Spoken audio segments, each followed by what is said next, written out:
Annette, and welcome back to Musical Talk with Louisa. Thank you for watching my videos. It means a lot that you are here right now. And I just want to say also, I know the filming quality isn't as great as it could be. I'm working on getting a camera. I don't know when that's gonna happen right now. I'm just filming on my iPad, so it's probably not great quality or anything. I'm sorry if it's a little blurry or anything. I mean, if you read the title, you already know. But today we're going to be diving into something very new and exciting. We are going to be diving into Riverdale and musicals. Dun dun dun. I've got my Jughead beanie on, got my musical posters, and I am ready to go. Now, Riverdale is kind of notoriously known by the Theater Kid Society for how do I put this nicely? Ruining musicals? Now, for those of you who may not know or just clicked on the video because you were interested in musicals or interested in Riverdale, Riverdale has done 3 musical episodes, which were Heathers. We love repping Heathers. Riverdale Heathers, but it's fine. Carrie, and most recently, Hedwig and the Angry Inch. They were interesting. Something. I'm not really sure. Okay, so let's start with a quick background about me so you can know where my opinions are coming from and why that I have the opinions that I do about these topics. So I am a huge fan of musicals. I love them so much, hence Musical Talk with Louisa. Love the musicals. But also, I am a huge fan of Riverdale. I'm here to break this down. So I have a couple other things to talk about, but let's start with the obvious glaring one, which is the musical episodes. So the first one was Carrie, which was season 2, the 18th episode, chapter 31, A Night to Remember, which, just starting off, I don't like that. Because the song title from Carrie is A Night We'll Never Forget. They're literally the same meaning. Why did you change the title? Okay, I'm just saying. Okay. So I had listened to Carrie before.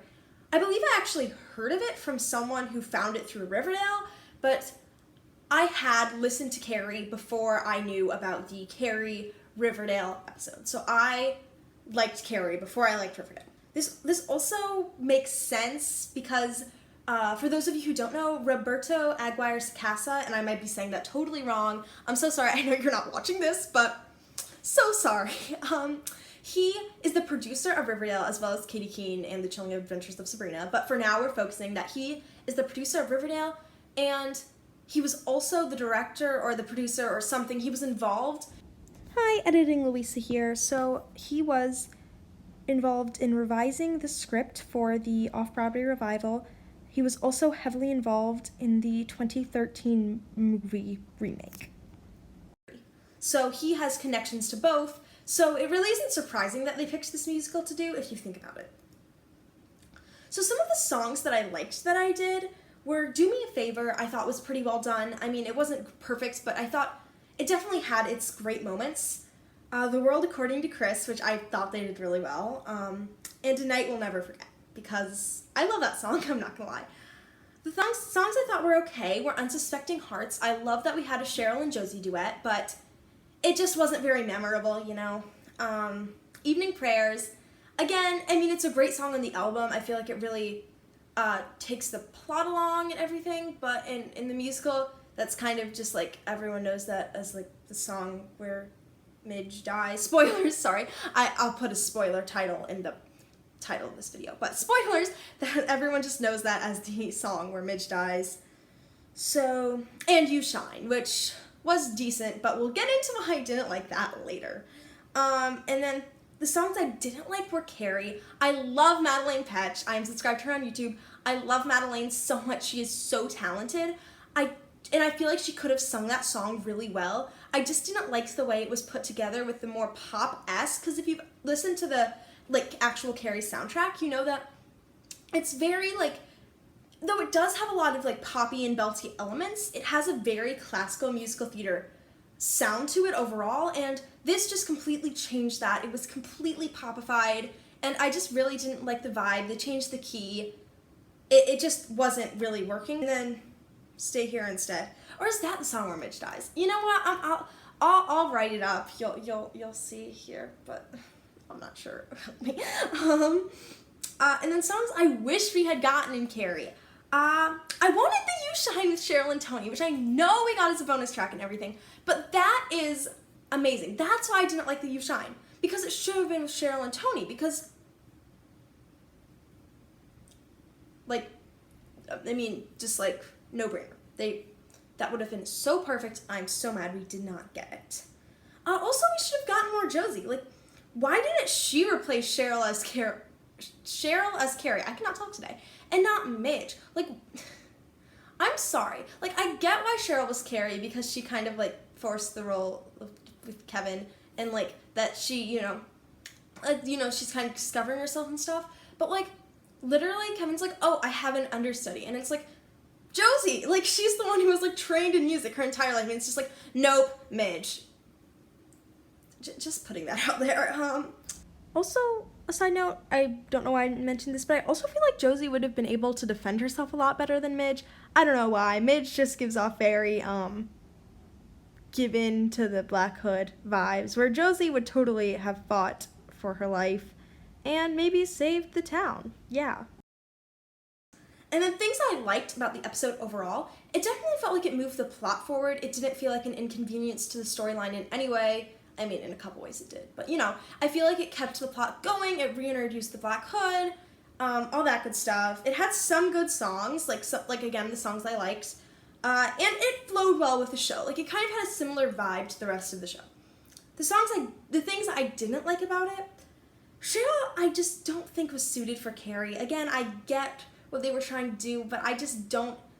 I would have changed the, like, casting as, like, the characters in the cast, not, like, the casting of, like, Madeline Petch and Lily Reinhart and everyone, but I would have changed the casting a little bit for that. And again, I love Madeline. I just didn't think that the Cheryl, that character as Carrie, was really the best decision they could have made. There also should have been more Tony as Norma, because she is iconic. Okay, we love Tony, but I have this weird obsession with Norma. Like, please don't ask me why. Like, I just love it when she's like, I have the balance, and I'm just like, she is a queen, okay? Like, I don't know why, I don't know, I'm so weird. Please comment that you don't think that in the comments, because I know no one else does, but if you agree, Team Norma all the way. And my overall rating for the Carrie Riverdale episode, this might surprise some of you, it's actually pretty high, like a 7 out of 10, I feel like it actually did. Editing Louisa again. Yeah, rewatching some of those songs. Sorry, Carrie Riverdale episode. You're getting bumped down to like a 6 or a 5. I'm sorry, just in retrospect. Some of it just really was not working. Okay, so the next episode, next musical episode that Riverdale did was their Heathers episode. It was season 3, the 16th episode, and chapter 51, Big Fun. I had listened to Heathers before. The songs I liked that they did, I liked 17. I thought it was very authentic feeling. I mean, the singing wasn't perfect, but it had a very authentic feeling, and I liked that. Lifeboat was pretty good. I mean, Camila Mendes is very, very talented, and I think she did a great job. But I feel like that song was pretty good. And 17 Reprise. Can't go wrong with 17 Reprise. Songs I thought were okay, were beautiful. It did a nice introduction, but it didn't really hit all the notes I think it could have. Not literally, but figuratively. Fight for Me. Again, I didn't think it was everything that it really could have been, Big Fun. I get that that's like the cult scene, but like it was, eh. And Our Love Is God, because I really don't remember that happening in the show. I'm not gonna lie. Like not Heathers. I obviously remember it happening in Heathers. That's like the most plot-based song in that show. But mine is beautiful. But I don't really actually remember that in Riverdale. I kind of had to like remind myself online, but it's all good. Oh yeah, and the songs that I did not like at all. Candy Store, okay, don't get me wrong, Candy Store is probably my favorite song in Heathers. I'm so basic, it's fine. But I don't think that Riverdale did a very good job adapting that at all. Time for you to prove you're not a doorknob anymore. Please help me. And Dead Girl Walking, I didn't think was great. Again, I love Tony. I just don't think she's getting the proper representation here. Like, she needs bigger roles in these musicals because she's very important. But that's just my opinion. Okay. And then some songs I wish that we would have gotten in this. Shine a Light, because I did not know this going into this, but on Wikipedia it actually says that Evelyn Evernever was listed as Miss Fleming. And what I would give to see her sing Shine a Light, because that is just, my God, that would have been great. And more Josie, because she was Veronica. Like, she got the role that she should have gotten in this. Like, she didn't get the role she should have gotten in Carrie, but she got the role she should have gotten in this. But they just, like, didn't even give her any of the Veronica songs. Like, she didn't sing Dead Girl Walking. She didn't sing Fight for Me. I made another mistake. Josie actually is a part of singing Fight for Me. It is a duet between her and Archie. I think Kindergarten Boyfriend could have been interesting, just with the theme of them kind of, like, wanting to, like, go back to the simpler times. I mean, I don't remember who played Martha or anything. I know. There's a lot of editing Louisa today. But I just do want to add, on Wikipedia, no one is listed as Martha Dunstock, because they do have a list of what characters on Riverdale play what characters in Heathers. No one is listed. And looking back on this, maybe the reason Tony is listed as Betty Finn is because that in the Riverdale episode, they replaced the character of Martha with the character of Betty Finn, like in the movie version. But I think it just could have been a really interesting song performance. So, things I liked about it. I liked the casting of the characters in Heathers. Like, minus, I probably switch Veronica, why can I not think? Lodge! Wow, Louisa. Not Veronica, sorry. Veronica Lodge to Heather Duke, and Betty to Heather McNamara. I don't know why, because they had it that way, and I get it was so Veronica could sing Lifeboat, but, like, other characters sang songs that weren't their characters, so, like, please explain. And why is Tony getting thrown under the bus again? She's literally listed, get this on Wikipedia, she is listed as Betty Finn. Someone explain to me why this happened. I mean, like, she's in the movie, but Betty Finn, like, literally isn't even in the musical. Like, someone please. Again, this goes with the idea that maybe it was Betty Finn because Betty Finn is a replacement for Martha Dunstock in the Riverdale episode of Heathers. Please explain to me. Good times. You could tell by that little incident. My Heathers poster is just as offended as I am. Other things I liked, the theme worked well with Riverdale, I feel like, just like the idea of kind of wanting to be 17, obviously they are 17, but just like wanting to go back to a simpler time, I feel like worked really well. Things I didn't like. It stopped the plot a little. They used the high school version, which I understand that some of the things in the, like, off-Broadway and, like, West End Heathers that they can't say on TV, and, like, I understand that. But, like, how inappropriate that, like, Riverdale is, it just felt a little bit off, you know what I mean? That's just my opinion. And my overall rating for the Riverdale Heathers episode is probably like a 4 out of 10. I'm sorry. So the most recent Riverdale musical episode is Hedwig and the Angry Inch. So Hedwig, they did it season 4, the 17th episode, chapter 75, and it was called Wicked Little Town, obviously because of the song. So I actually had not listened to Hedwig and the Angry Inch before. I heard they were doing a Riverdale episode, but, like, I didn't want my first impression of that musical to be from Riverdale because of their past situations. So I went and listened to the soundtrack before I watched the episode of Riverdale, but Riverdale was what kind of introduced me to the musical. Of course, I had heard of it before, but I had not listened to it, so. Songs I liked. I liked Wicked Little Town. I felt like it kind of worked well when they were pulling out, like, the, like door tapes. I don't know. If you watch Riverdale, you know what I'm talking about.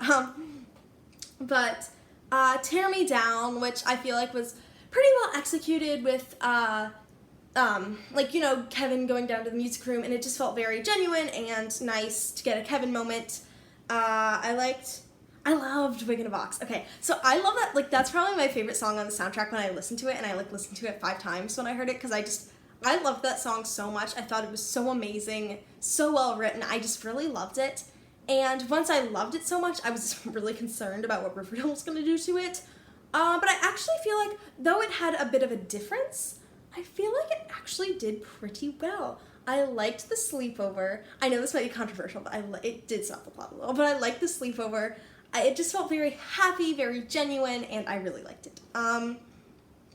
Sugar Daddy, I understand that the context was a little weird, but I thought it was well performed. I felt it suited Madeleine Petsch and the rest of the River Vixens really well, and I actually liked that performance. The context was interesting, but I liked the performance. And Midnight Radio, which I just thought was obviously we've kind of been waiting to get the band, the Archies, and I thought it was really cool when they started saying replacing the things in Hedwig with the different Riverdale characters. I thought that was cool.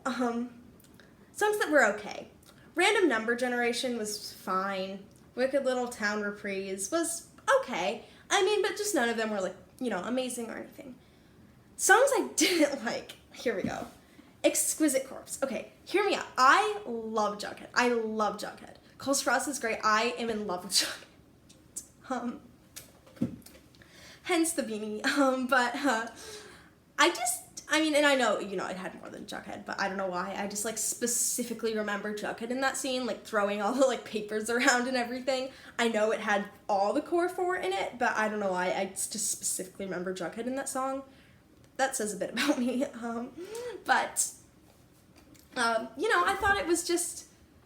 It just didn't really fit well, and I don't think it was executed to the best that they could have executed it. The Origin of Love, which actually was well performed. I personally, you can come at me in the comments, but I personally don't like Betty and Archie. I ship Bughead all the way. So this song just obviously was where Benny and Archie kissed, so, how I feel. But songs I wish we had gotten. For me, at least, I feel like they covered everything that really would have worked well in the show. Again, I'm not super well associated with Hedwig, so I have looked through the songs, made sure it compared what they did to what was in the musical.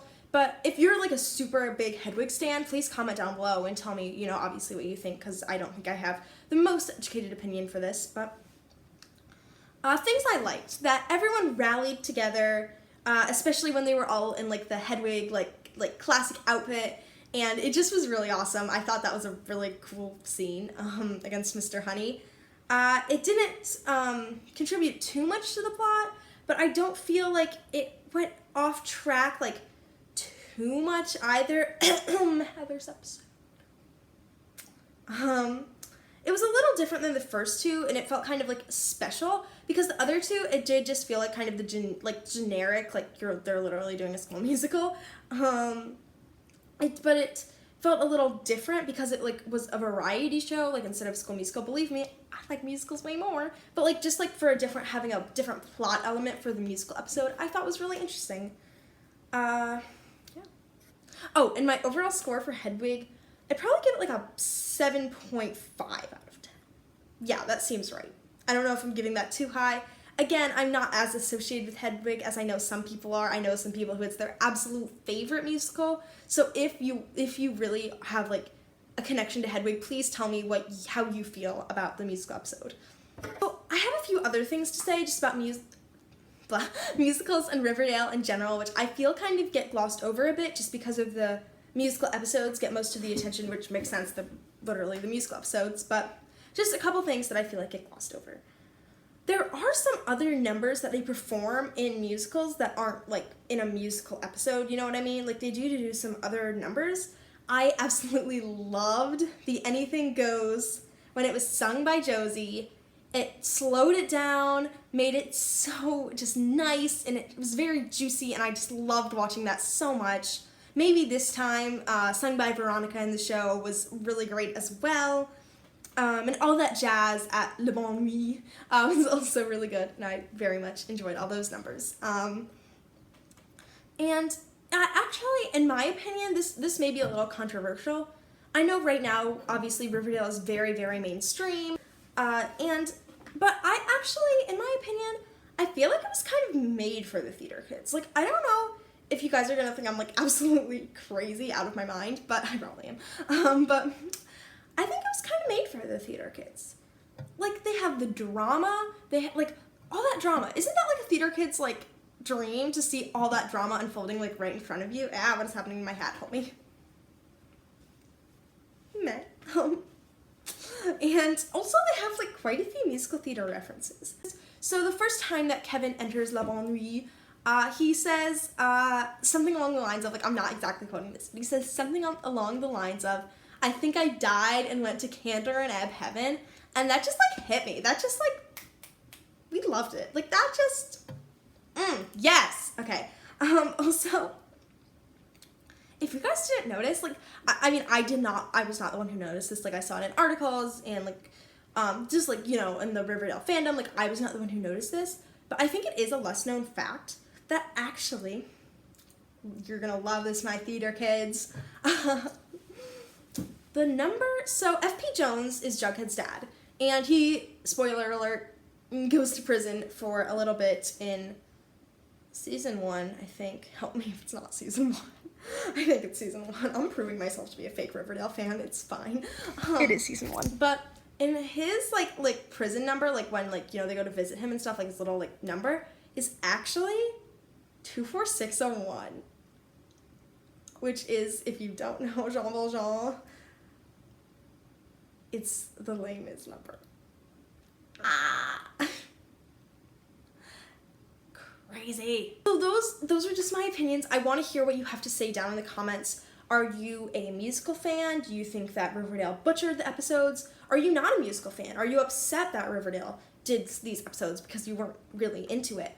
Are you loving Riverdale? Do you think season 1 was the only good season? Not me, but I know people do. Do you think that, I don't know, do you ship Buckhead? Do you ship Barchi? Please tell me. Also, tell me who you think you are as a Riverdale character. I'm definitely a Betty. Like all the way. But tell me who you think you are as a Riverdale character. Thank you for watching. Please, if you like this video, of course. Subscribe and turn on the notification bell. Again, comment what you think of Riverdale and musicals. Do you love that Broadway is being incorporated into pop culture? Do you feel like it's giving it a voice? Or do you feel like it's just turning people away from these musicals that maybe they would have liked if Riverdale hadn't done them? How do you feel? I would love to know down in the comments. Also, check out my Redbubble store, Broadway time.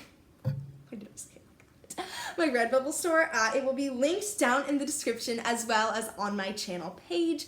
I might figure out how to do a card, like, you know, maybe it'll show up here, editing me, I don't know. I'm really new at this, I'm sorry. And remember that you are special and you are loved.